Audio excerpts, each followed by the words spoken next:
नमस्कार news room को स्वागत करुछि मु तपन राज्य में बढ़ुछि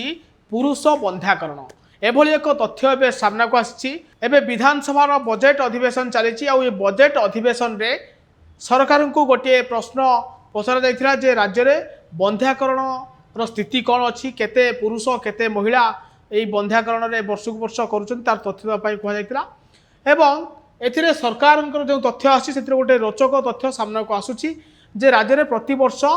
पुरुष बंध्याकरण संख्या बढ़ुची एथिपाई अनेक सचेतनता प्रोग्राम करा जाउची राज्य सरकार स्तर में केंद्र सरकार स्तर में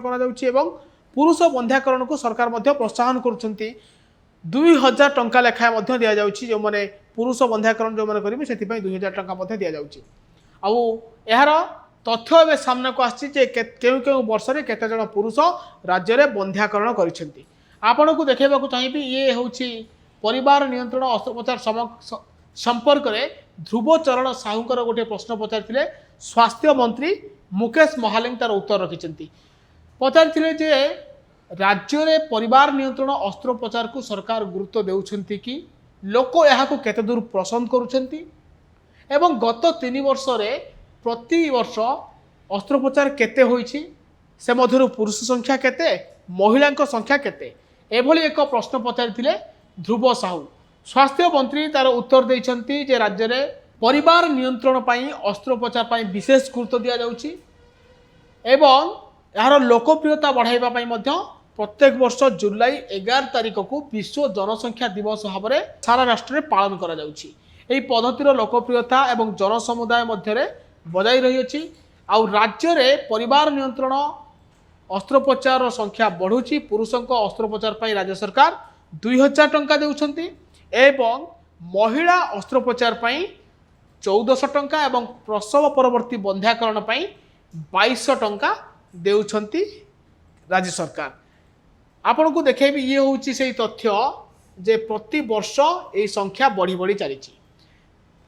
ये 3 वर्षर चित्र राज्य सरकार पाखरे उपस्थापन करछंती 2021 रु 2022 मध्यरे 991 जन पुरुष बंध्याकरण अस्त्रोपचार करथिले से तुलन में महिला 82,152 जन बंध्याकरण करा जायतिला 2021-22 सरकार तथ्य अनुसार 2022-23 रे एही संख्या बढ़िला पुरुष बंध्याकरण संख्या जो बढ़ुची 1569 जन पुरुष बंध्याकरण कले 2022-23 रे प्रति वर्ष यार संख्या बढ़ुची अधिक सचेतनता बढ़ुची महिला तुलन में पुरुष मैंने धीरे धीरे अधिक बंध्याकरण करुँच महिला तुलन नुहे पुरुष मान जो अनुपात धीरे धीरे बढ़ुची 2023-24 वर्तमान सुधा